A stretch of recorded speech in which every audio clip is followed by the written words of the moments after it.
What you're going to see on this next segment is Chris Anderson. He's editor of Wired magazine and very bravely agreed to participate in a demonstration of optical topography. What's remarkable is you're going to see him make some calculations and how the brain uses oxygen to help make those calculations and how we activate our brains. What's even more remarkable is what's not in this shot, and that is when you use a calculator, your brain's not engaged. So not only are we a calculating machine, but to me, I think we also need to be describing emotions and how oxygen is used so we can input the computer of the future with all that information as well. Chris Anderson used to have hair before he put on the optical topography machine. Take a look at this next segment and see what happened. The digital rocking amplifier technology. And next slide, please. And so I want to move to the real experiment. And this figure shows the sequence of the experiment. At first, please concentrate 15 seconds. This is just baseline. And then in next 45 seconds, you will start to calculate numbers using this sheet. And then he concentrates 30 seconds again.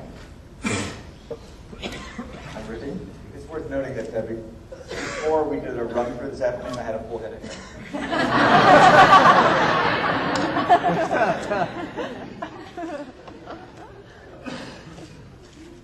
Please be quiet because he has to concentrate.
Okay, experiment finished.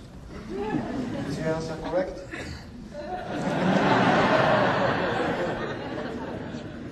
He's analyzing now.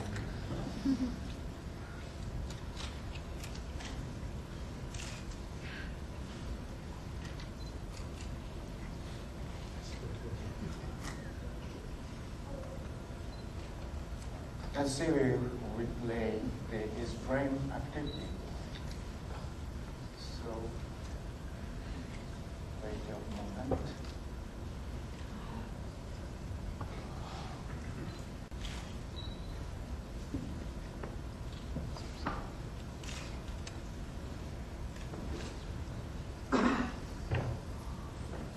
So, open up. You're concentrated. So, is that calculation?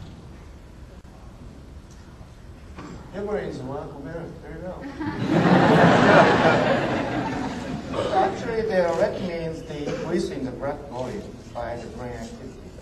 Because the brain tissue, when the brain tissue activated, the brain tissue should use the oxygen and glucose. And the blood supply the glucose and the oxygen. So that is the reason why the increase in the blood volume. So, do you have some? Do you want to say something? Well, we've been doing this actually, talking about this afternoon. There's a couple things that were interesting to notice. First of all, this is addition. What I was doing is just 2 plus 2, and actually addition's not math. 2 plus 2 we remember. That's memory. So that's 4. If it had been division or multiplication or square roots, I think we would have seen an entirely different picture in the brain. So what you're registering here is my failure of first and second grade. memorize my addition tables rather than any particular math skill. He says slightly defensively.